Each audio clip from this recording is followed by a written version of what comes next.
Los efectos de la pandemia se vieron reflejados en los resultados CIMSE. Sobre todo, una medición constata una baja histórica de los resultados en matemática. La Agencia de Calidad de la Educación dio a conocer los resultados de la prueba de lectura y matemática aplicadas en noviembre del año pasado a estudiantes de cuarto básico y segundo medio. Esto luego de 3 años en que no se realizó la prueba debido a la pandemia del COVID-19. Esta medición reveló una baja histórica de 10 puntos en matemáticas y de 12 puntos en lectura. Resultados que preocupan a las autoridades, quienes buscan remontar estas cifras tras este CIMSE de pandemia. Muchas veces a niños y niñas en edades claves del aprendizaje que tengan vacíos, si no se remedia a tiempo, puede ser irrecuperable. Esa es parte de la preocupación, sobre todo de las comunidades educativas. Cuando el día termina, comienza medianoche. Presentamos Medianoche.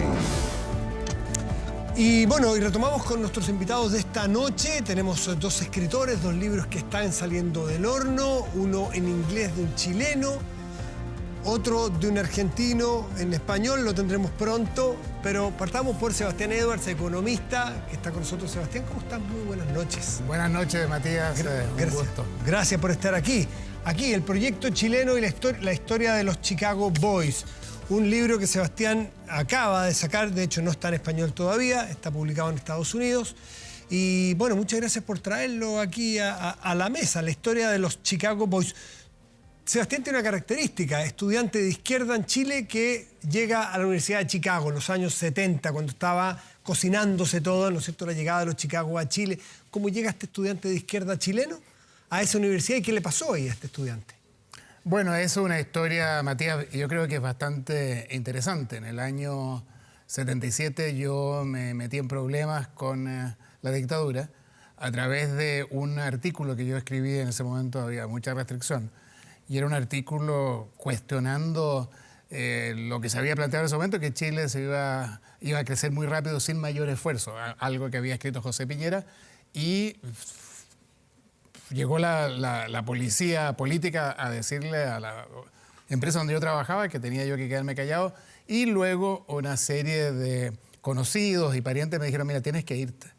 Y yo no había ni siquiera postulado a ninguna universidad, pero había sido asistente del profesor Arnold Harberger, que es como el padrino de los Chicago Boys. Y lo llamamos y le preguntamos si podía ir, y me dijo, bueno, que se venga. ¿Año 70 y? 77. ¿Y sigues, nunca más volviste a Chile? Yo me fui pensando que iba a estar 1 año en Chicago y que me iba a ir después a Inglaterra a estudiar en una universidad más progresista, posiblemente en Cambridge, donde había post-keynesianos y neomarxistas. Y la verdad es que me sedujo enormemente en ese primer año el compromiso científico con la teoría económica y con su aplicación empírica e histórica de la Universidad de Chicago. Y bueno, me quedé, y fue intelectualmente muy interesante, porque al principio lo que yo trataba de hacer era usar lo que estaba aprendiendo en Chicago para criticar lo que se estaba haciendo los Chicago Boys acá. Pero al final fue una como convergencia de ideas económicas. Y tú, por lo que sé, más o menos, a grosso modo, calificas esto en tres etapas, ¿no es cierto? El neoliberalismo o el Grupo de Chicago antes de que Pinochet que Pinochet lo asuma como propio, una vez que lo adopta para Chile, y este periodo que ahora está en Chile, que el propio presidente Boric ha dicho, Chile fue la cuna del neoliberalismo latinoamericano, también será su tumba. ¿Tú de alguna manera coincides con eso? Mira, primero para contestar eso, primero hay que más o menos definir qué es lo que es neoliberalismo, que es una palabra que está muy cargada de sentido valórico y en general es usada como un desprecio. Nadie quiere asumirse. Como un insulto. Claro, nadie quiere asumirse como neoliberal. Y yo lo primero que hago en el libro es decir abiertamente, ¿qué hago con este término? ¿Lo uso o lo descarto? Y creo yo que una vez que se ha asentado hay que usarlo, pero hay que usarlo en una forma más restringida. Y la manera como está definido en el libro es que es un sistema económico donde el mercado tiene una aplicación muy, muy amplia para resolver la máxima cantidad posible de problemas de la sociedad. Eso no estaba en el origen de la dictadura. No, para nada. No, si uno lee, entonces esto empieza con que los Chicago Boys, antes del golpe de Estado, preparan un manifiesto o un programa económico. Sí, el famoso ladrillo. El famoso ladrillo, que yo aquí lo analizo con mucho detalle. Y el ladrillo, si uno lo lee con cuidado hoy día, es básicamente un programa socialdemócrata, con una excepción que es la reforma de pensiones, que ya se hablaba de cuentas individuales de ahorro. Ya. Pero el resto es completamente socialdemócrata, una apertura de la economía, reguleque, empresas privatizadas, algunas, pero algunas con el sistema yugoslavo de autogestión. Es decir, un proyecto socialdemócrata.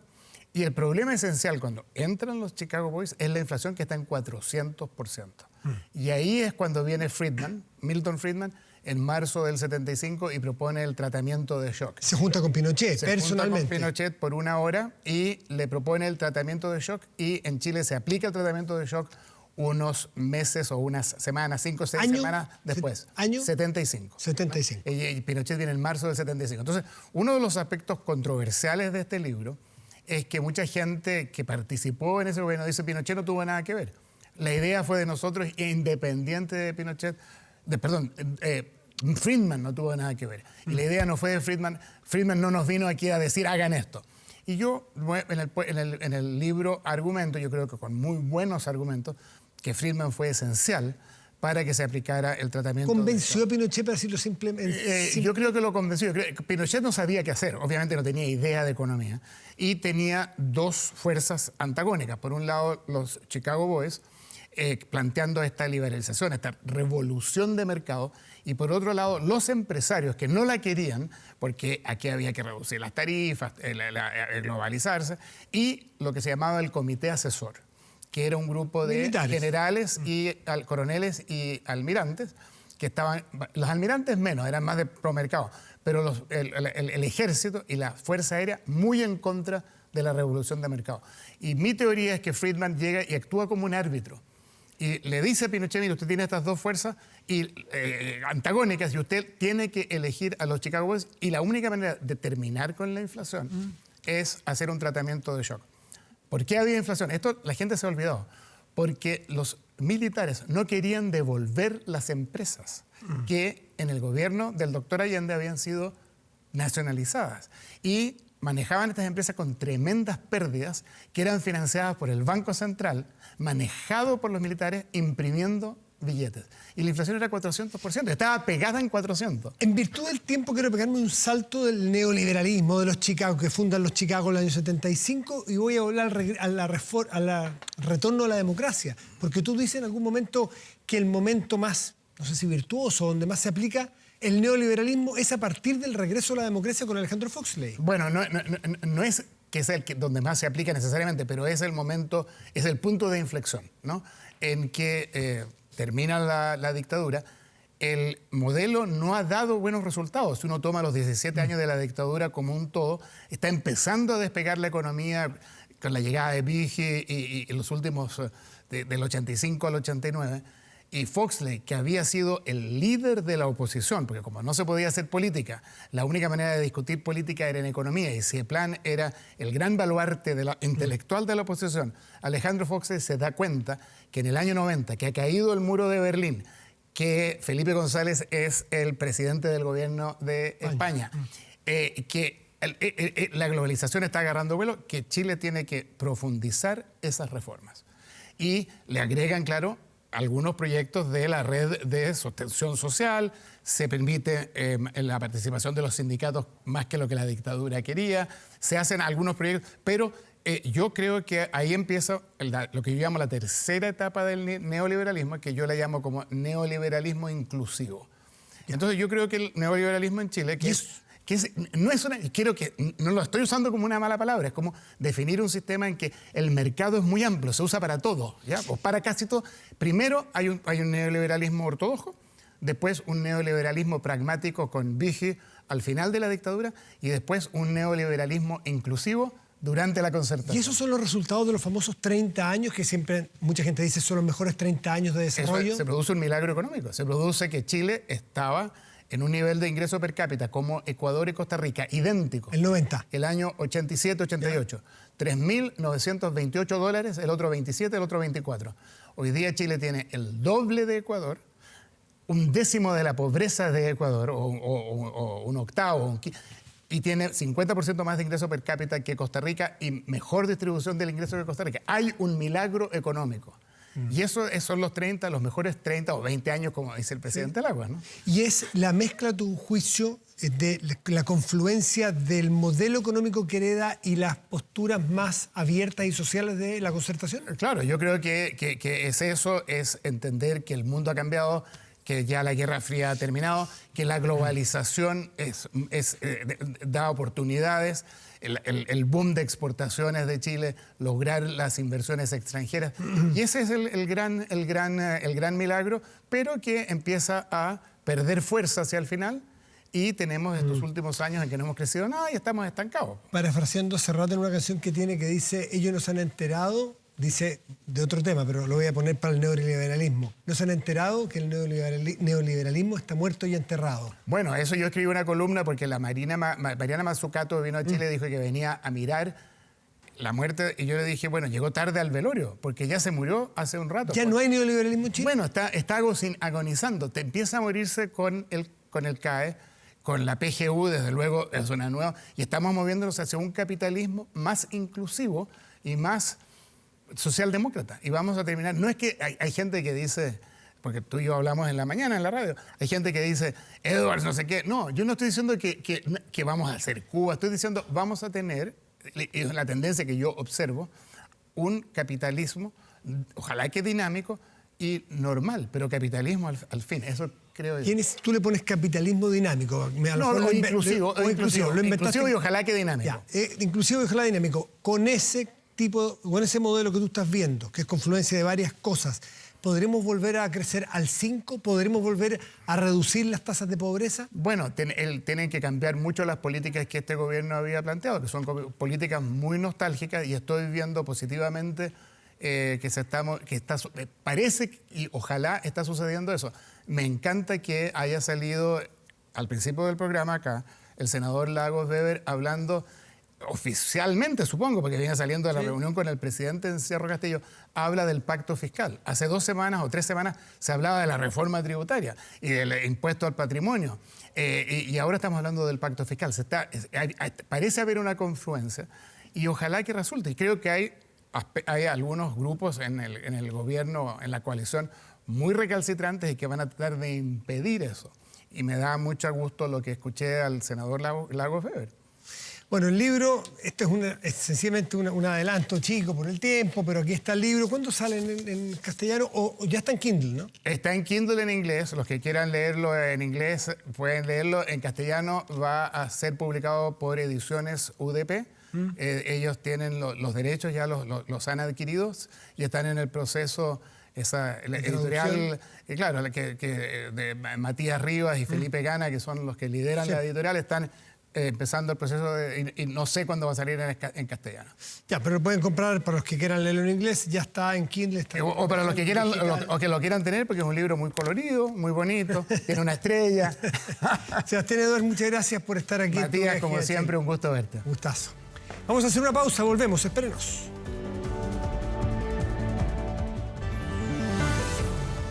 Estamos de vuelta, de inmediato revisamos las informaciones más destacadas del día con Marco Fleming. Hola Matías, hola a todos en sus casas. Comenzamos el bloque informativo de medianoche contándoles que el Congreso despachó a ley el proyecto que establece el aumento del bono de invierno de este año en 60.000 pesos. Por absoluta mayoría, el Senado aprobó esta iniciativa que va a beneficiar a más de 1,5 millones de personas. El aporte adicional será de 60.000 pesos, llegando a un total aproximado de 135.000 y se pagará en una sola cuota a partir de junio. El pago se realizará de forma automática, sin previa postulación, un monto que van a recibir, por ejemplo, adultos mayores con pensiones autofinanciadas menores a 200.000 pesos.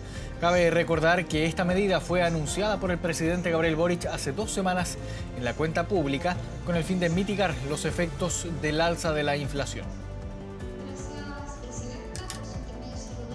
Para eso las personas, cerca de 1.600.000 pensionados, van a recibir este pago automáticamente en sus cuentas RUT, y quienes vayan habitualmente a cobrar su pensión a la caja de compensación respectiva van a también poder ir a cobrar este aumento del bono invierno directamente. Este es un esfuerzo que se está haciendo en el marco del presupuesto 2023, pero sin duda, tal como lo mencionó el presidente, esto no es una solución definitiva para la situación que viven las personas mayores en nuestro país.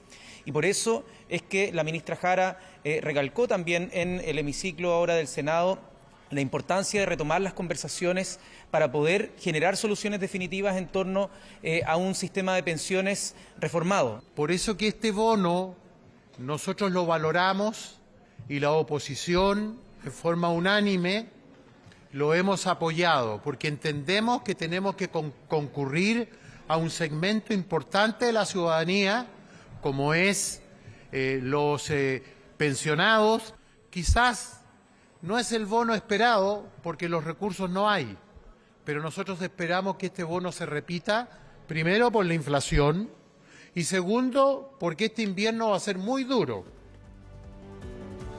Y este miércoles algunos niños mayores de 5 años volvieron a utilizar mascarillas en los colegios, una medida que adoptó el Ministerio de Salud para frenar los contagios de virus sincicial que cada día sigue copando hospitales y clínicas. Esta es una enfermedad grave, en ocasiones mortal, que destruye los pulmones y que afecta principalmente a menores de 2 años. ¿Cómo fue la aceptación de esta medida? Aquí les contamos. El uso obligatorio de la mascarilla en los colegios dentro de las salas de clases fue una medida que tomó a muchos por sorpresa. El anuncio se dio cuando el comercio ya estaba cerrando, así que fueron varios los que tuvieron que buscar en los cajones. Teníamos del año pasado, afortunadamente. Habíamos estado harto en el médico, así que teníamos algunas en stock en casa, pero es complicado encontrar del tamaño de los niños más que nada. De los adultos todavía nos quedan. Para mí esta idea, cuando la vi ayer en la tarde, que la publicó el MinSal, excelente, porque los niños están una semana en casa enfermos, vienen otra vez, así estamos, así que es complicado, pero hay que hacerlo. Los niños, con plena conciencia del difícil escenario sanitario que estamos enfrentando, acataron la medida sin ningún cuestionamiento. Está bien, porque nos podemos contagiar y eso es malo, porque no hay camas en los hospitales. Sé que está bien usarla, porque si no me puedo contagiar, pero me molesta un poco, no me gusta tanto usarla. Lo toman como algo tan normal, tan acostumbrados, que ya volver de nuevo a la mascarilla es como algo, claro, normal. Está bien porque hay mucho virus y estamos contagiándolos todos. Lo encuentro excelente. Hoy día ha sido bastante normal la jornada y hemos visto que los chicos súper adaptados con el uso de las mascarillas. El colegio ya tenía mascarillas también acá para algunos niños que llegaron sin mascarillas y hemos podido tomar la actividad lo más normal posible, a pesar que solamente nos avisaron ayer en la tarde. Hubo algunos colegios que al parecer no comprendieron bien lo de la obligatoriedad e informaron a los apoderados a través de una circular que el uso de la mascarilla era voluntaria. Desde el MinSal entregaron mayor precisión. Mañana, 15 de junio, las mascarillas serán obligatorias en los establecimientos educacionales, en los espacios cerrados, en el aula, y ese uso obligatorio es para los niños de 5 años de edad y más, y también para profesores. El virus sincicial no tiene vacuna y es una enfermedad altamente contagiosa que destruye el tejido pulmonar. Se transmite cuando una persona infectada tose o estornuda y no se cubre la boca. Por eso el uso de la mascarilla en los niños y adolescentes es tan importante en este momento, cuando los casos confirmados siguen al alza. Porque quienes contagian a esas guaguas son precisamente los más grandes. Si bien nosotros también somos susceptibles, nosotros los adultos un poco menos. Donde más se produce el contagio y los brotes es en los colegios y donde los niños pasan muchas horas juntos con otros que pueden estar enfermos. Y en este momento las guaguas son las más vulnerables, pero cuando se registre el pic de la influenza, el grupo de riesgo serán los adultos mayores. De ahí que también es recomendable usar mascarilla en el transporte público y espacios cerrados como malls y supermercados. Algunos ya lo están haciendo. Llamamos a toda la población, especialmente a las poblaciones de riesgo, a los mayores de 60 años, a que se vacunen y a que tomen conciencia de que la vacuna es algo que los va a proteger de desarrollar una enfermedad grave y que los va a proteger de una mayor mortalidad. Viene el Día del Padre pronto. Les llamamos, pero encarecidamente, a proteger a los niños y niñas. Estas reuniones familiares, especialmente si hay personas con síntomas o que estén enfermas, no los lleven. Evitemos exponer a los niños más pequeños a una enfermedad que es grave. Frente a la petición del Colegio de Profesores de adelantar o extender las vacaciones, esta fue la respuesta de los expertos. La situación a través del país es súper heterogénea con respecto a eso y sabemos los costos que implica la extensión de vacaciones para las familias y por eso es necesario hacer una evaluación por territorio, principalmente pensando en aliviar la carga de los equipos, que se podría extender las vacaciones en un periodo acotado. Por ahora, el uso obligatorio de la mascarilla en los colegios, mantener las medidas de higiene y ventilar nuestras casas es una gran ayuda para frenar los contagios de las enfermedades respiratorias. Y una niña de 2 años murió producto del virus sincicial en Monte Patria, esto en la región de Coquimbo. Emma Olivares llegó con una neumonía a un centro asistencial y tras intentar estabilizarla perdió la vida. Se trata del 7º caso de pequeños que han fallecido a causa de virus respiratorio, cuyo brote este año ha sido el más complejo de la historia. Ingresó cerca de las 3 de la tarde del martes a este centro de atención primaria de alta resolución en la comuna de Monte Patria. Venía con graves problemas respiratorios, producto de una neumonía provocada por 3 virus, parainfluenza, adenovirus y sincicial. 3 horas después tuvo un paro y tras las maniobras de reanimación, la pequeña Emma Isabela Olivares Contreras falleció a los 2 años y 7 meses de vida. La noticia devastó a la Villa El Palqui, donde vive su familia. En verdad no hay palabras, no. Los vecinos, no, yo creo que los vecinos ninguno dormimos bien. Ninguno. Cuando nos enteramos de esta noticia anoche. Bajaron a Monte Patria, supuestamente porque allá hay mejor atención, pero parece que no fue así. No fue así. Falta gente que esté más preparada. Con globos, los vecinos trataban de rendir homenaje a una pareja de padres que sienten impotencia. Llevaron a la niña el lunes a un consultorio y dicen, la devolvieron con paracetamol y jarabe. Queda la duda si hubo o no negligencia por parte del servicio de salud. Se va a realizar una auditoría médica que va a estar a cargo de la Seremi de la región de Coquimbo para esclarecer esto. Acá estaban todos los recursos disponibles, teníamos capacidad, pero lamentablemente la evolución rápida y agresiva que tuvo este cuadro respiratorio terminó con el fallecimiento de esta niña de 2 años, 7 meses. Emma se convirtió en la 7ª víctima de niños y niñas que han perdido la vida por virus respiratorios. Nuevamente, la ocupación de camas críticas pediátricas del sistema público y privado superó el 90% este miércoles. El 60% de los casos está presente el virus respiratorio sincicial. Recordemos que el virus respiratorio sincicial no cuenta con una vacuna que nos pueda proteger. Esto sigue siendo el brote más grande de los últimos años de virus respiratorio sincicial y lo vemos especialmente en niños menores de 1 año. Uno de esos casos es la hija de Camila Moraga, la que lleva más de 1 mes con problemas respiratorios. En la atención primaria le dieron tratamiento kinesiológico y también medicamentos para la fiebre, pero este lunes ya no aguantó más y la llevó al hospital. A sus 10 meses quedó internada. Esta cosa está muy complicada. O sea, yo estoy allá adentro y sé lo que está pasando allá adentro, la complicación, muchos niños allá están haciendo todo lo posible para atenderlos a todos porque están colapsados, la verdad. Gres Machado también tiene a su hijo con problemas respiratorios. A su mes de vida ya lleva 5 días hospitalizado. Asegura que vino 2 veces anteriormente y que solo cuando llegó saturando muy bajo decidieron internarlo. Sí, estamos pasando por esto. Yo creo que lo primero que un niño al ingresar a emergencia es que le hagan este tipo de pruebas, a ver si ya tiene el virus. A mi hijo yo me lo llevé a casa, pero sin tomar nada, simplemente lavados nasales, que finalmente terminaron empeorándolo porque era un virus que ya tenía y que no fue detectado desde la primera vez que lo traje a emergencia.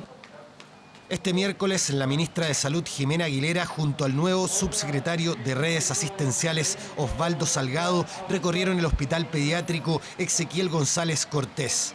Las autoridades realizaron recomendaciones sobre qué hacer para cuidar a niños y niñas en las casas y también cuándo es el momento de llevarlo a urgencias. Si están febriles, se mantienen con una fiebre alta, un niño pequeño, observarlo, hay que mantenerlo hidratado, tenerlo en observación, ese es un cuadro normal de cuadro respiratorio. Cuando el niño está jugando y está tranquilo, quiere decir que el niño no está de gravedad.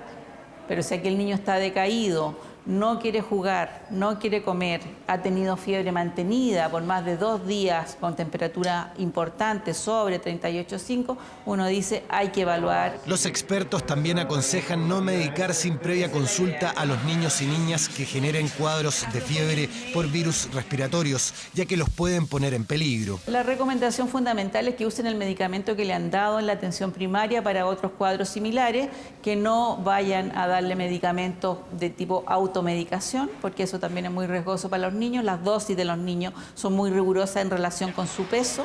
Por último, el llamado es a vacunarse contra la influenza, ya que se espera un pic de este virus en 2 semanas más.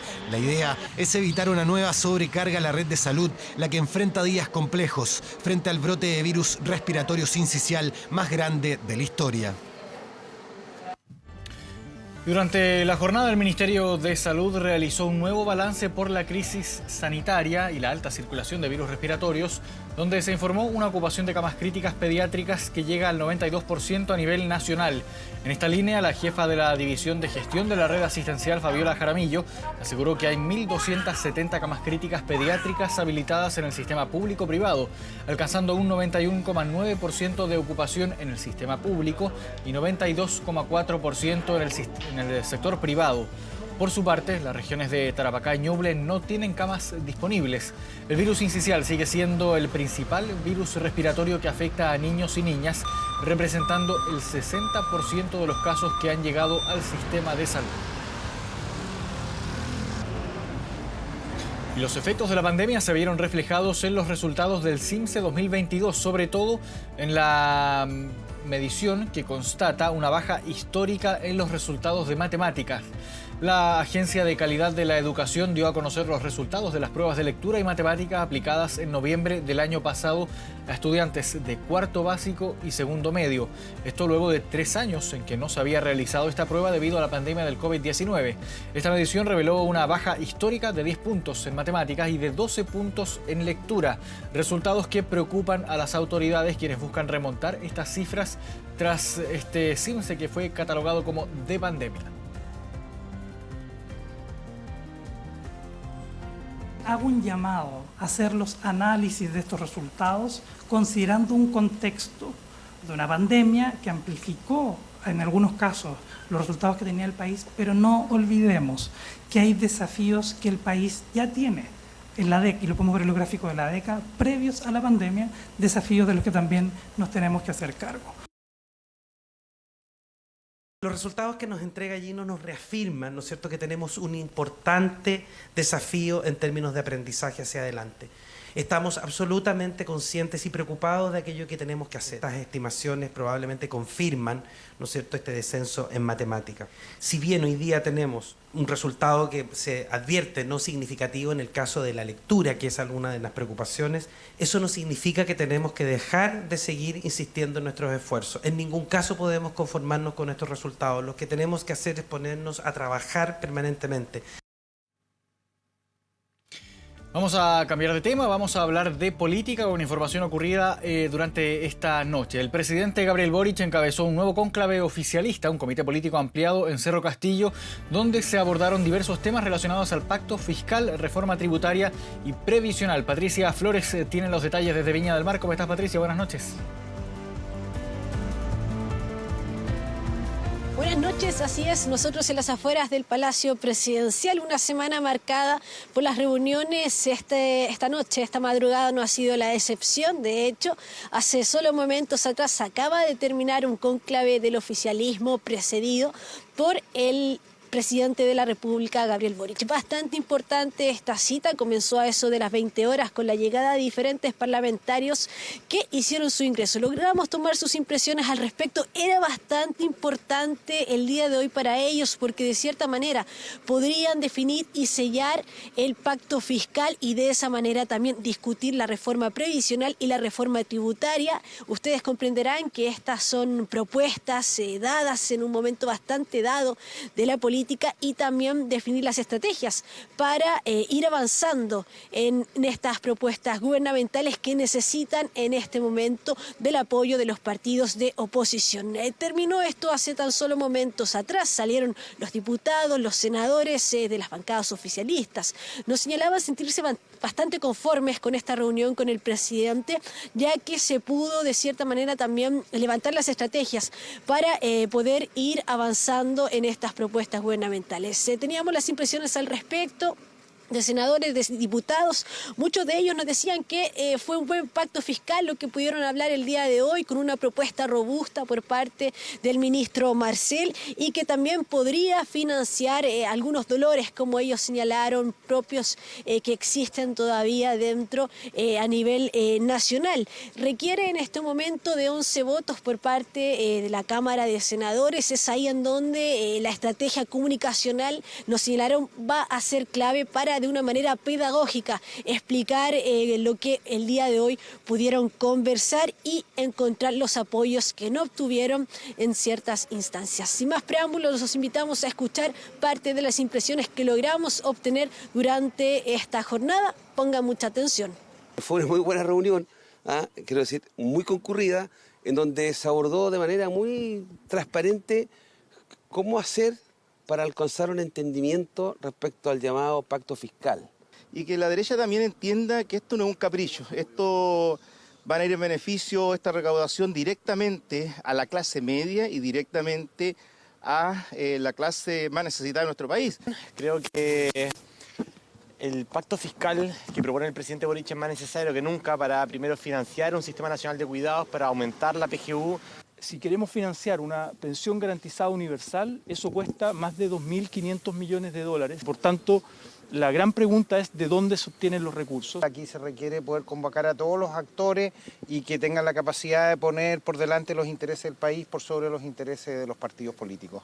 Evidentemente nosotros tenemos la preocupación de poder terminar con esta situación de incertidumbre que existe de un debate tributario que se ha prolongado bastante en el tiempo y desde ese punto de vista y entendiendo más que el presidente ya fijó claramente en qué se van a ocupar estos recursos como prioridad. El trasfondo de esto es, necesitamos más recursos desde el punto de vista fiscal para atender gastos de primera sensibilidad en salud, en seguridad, en cuidados, por nombrar algunos.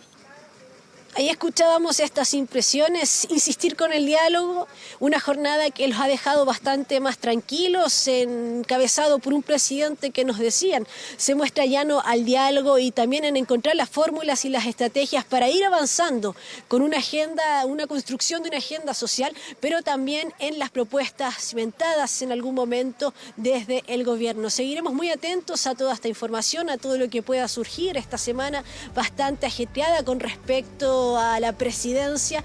Punto clave ha sido el Cerro Castillo manteniendo estos diálogos con los parlamentarios oficialistas, pero ya veían ustedes el día de ayer también con los parlamentarios de oposición. Seguiremos atentos aquí desde la región de Valparaíso. Muy buenas noches. Claro, 2 noches consecutivas ahí con reuniones en Cerro Castillo. Gracias, Pati, por este contacto. Buenas noches. Vamos a cambiar nuevamente de tema. Borrón y cuenta nueva para muchos deudores. Eso es lo que busca un proyecto aprobado por la Cámara Baja que pretende sacar de los registros históricos a quienes luego de 5 años hayan pagado la deuda o esta haya prescrito. Una iniciativa que rechazaron desde las instituciones financieras.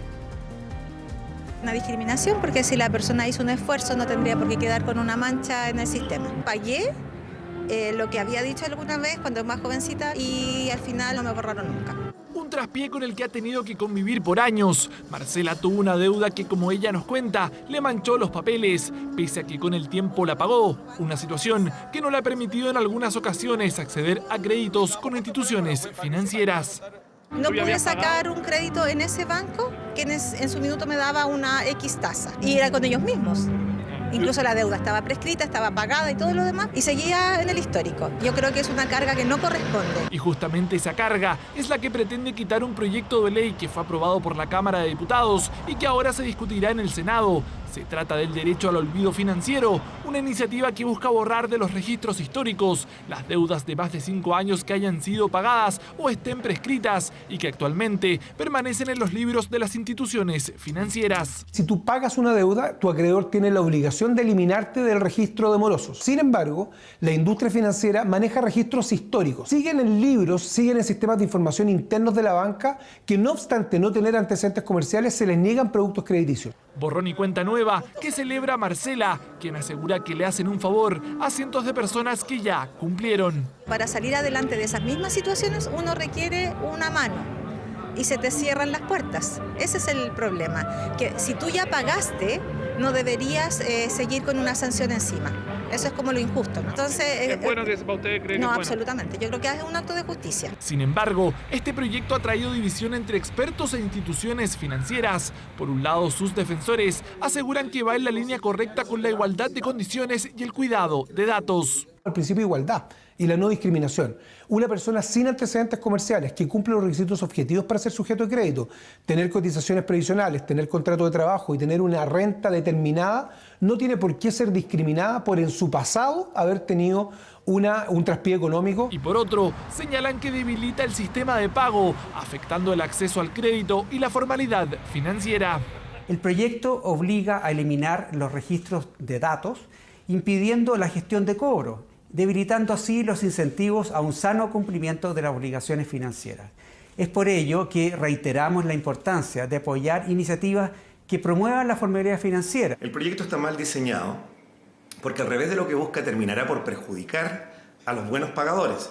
Esto es porque el sistema quedará ciego, no pudiendo distinguir entre aquellos deudores que pagan oportunamente, los que pagan con atraso y los deudores que nunca pagan sus deudas. Críticas de la banca que desde la oposición recogen y recomiendan observar en el Senado respecto a que la información financiera no se comparta entre instituciones, pero sí quede en el registro de la que le debieron. Compartimos ahí algunos temas que habla la banca. Vas a quedar con ese monto dentro del banco o la institución a la cual tú le debas. Yo creo que por ahí puede ser una mejor reacción y yo creo que los senadores van a actuar en consecuencia. Hoy día nosotros queremos rechazar los dichos de la banca. No es posible que en nuestro país una persona, un delincuente, pueda borrar sus antecedentes penales y una persona que tuvo una deuda hace 10, 15 años no pueda borrar los registros de esta deuda.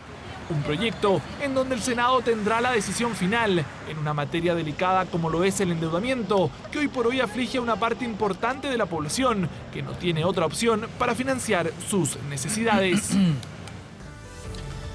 1 de la madrugada con 54 minutos. Vamos a la pausa y ya volvemos.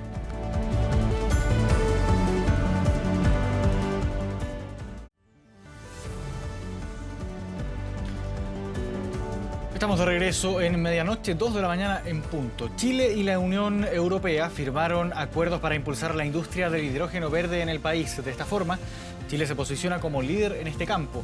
El presidente Gabriel Boric recibió en La Moneda a la presidenta de la Comisión Europea, Ursula von der Leyen, la vemos en pantalla, con el fin de estrechar las relaciones políticas, económicas y energéticas.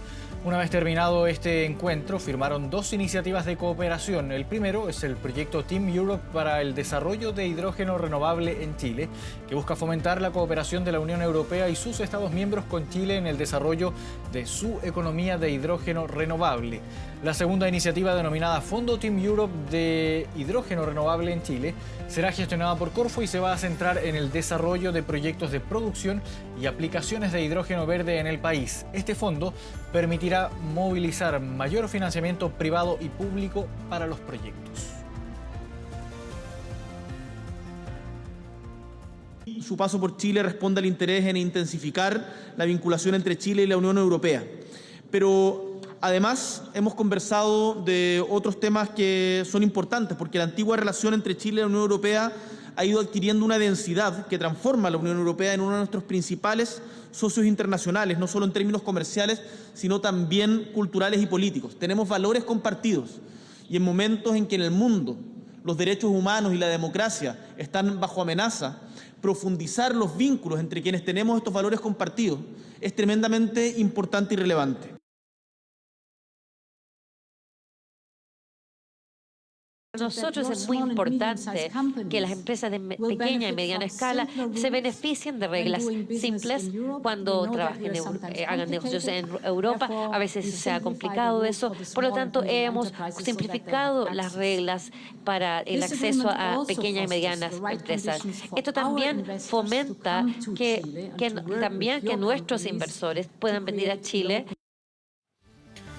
Un grupo que se hizo llamar Movimiento 18 de Octubre se adjudicó los atentados explosivos ocurridos en los últimos días en Placilla, Cañete y Chillán. Pero más tarde, otra agrupación que dice ser La Real desmintió la versión. De todas formas, el gobierno convocará a una reunión con todos los poderes del Estado y las policías para abordar esta situación.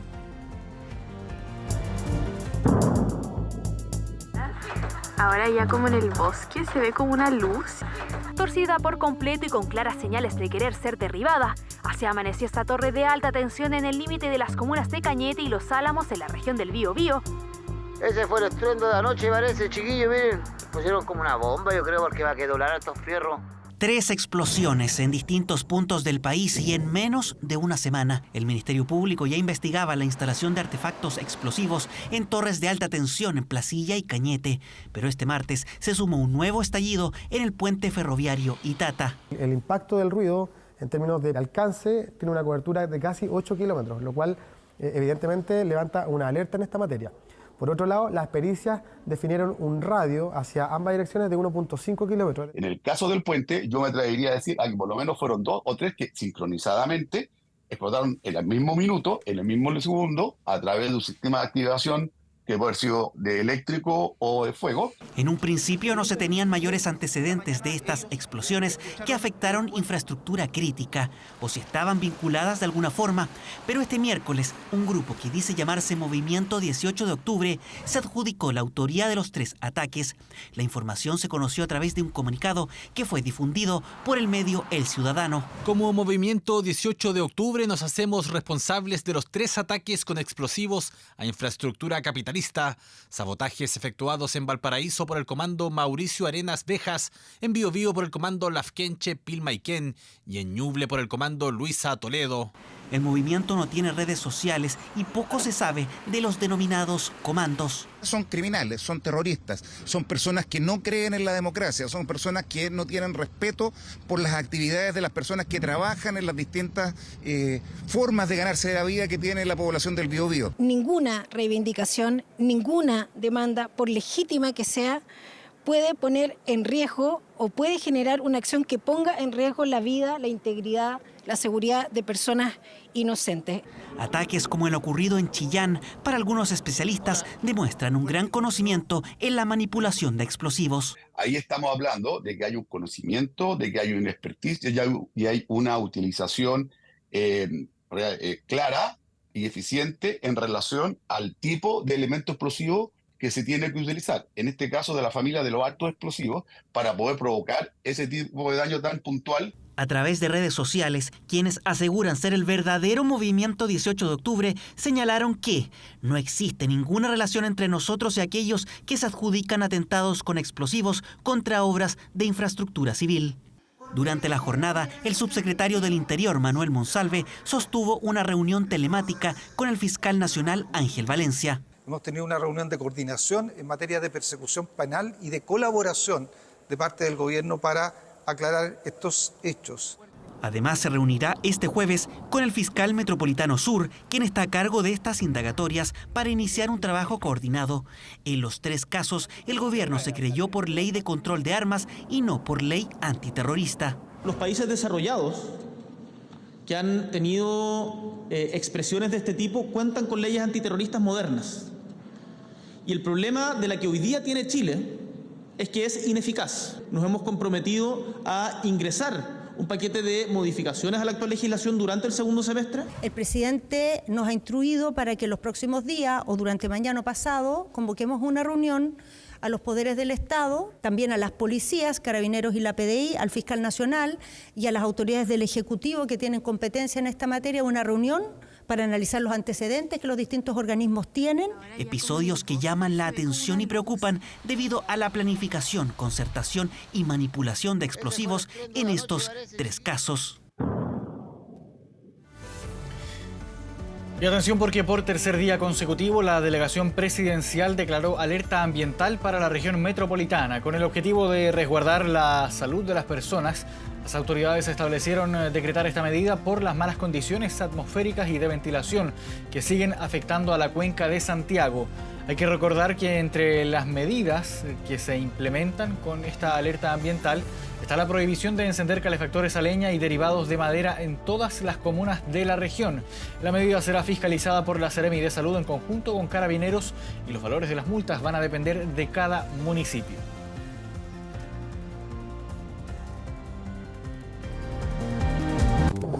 Internacional.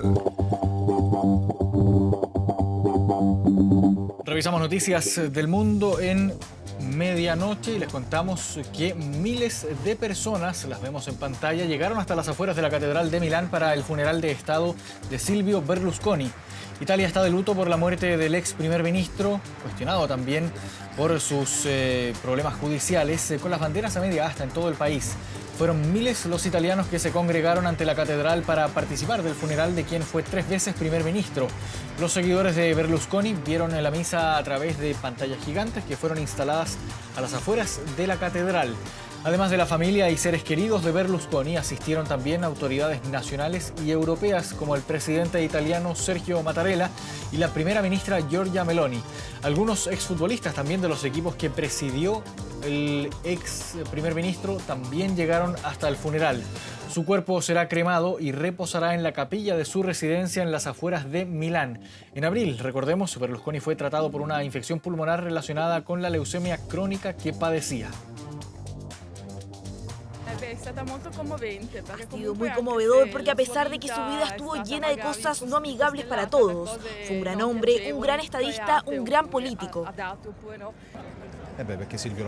Silvio lo merece, fue probablemente el más grande estadista que hemos tenido. Fue un día muy emocionante. Silvio va a estar siempre en nuestro corazón. Fue el número 1 en todo. Grande Silvio, emocionante, emocionante. Él era una persona humilde. Por el Milan nos dio tantas satisfacciones. Las palabras del arzobispo estuvieron verdaderamente bellas. En segundos logró resumir su vida entera. Es una parte importante de la vida de todos nosotros, tanto para bien como para mal.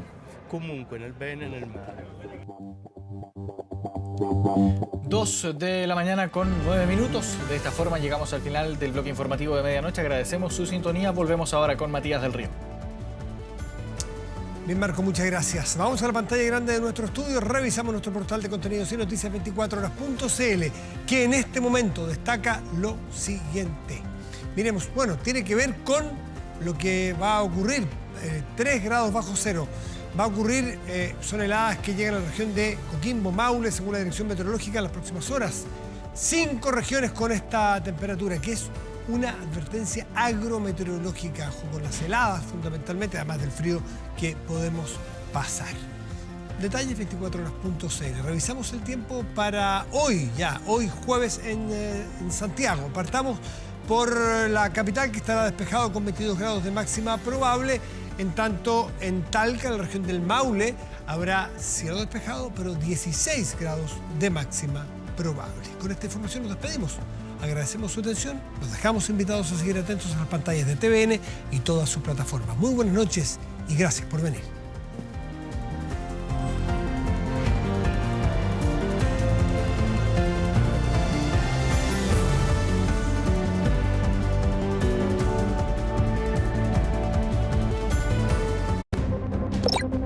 Con el auspicio de Chevrolet, hemos presentado Medianoche.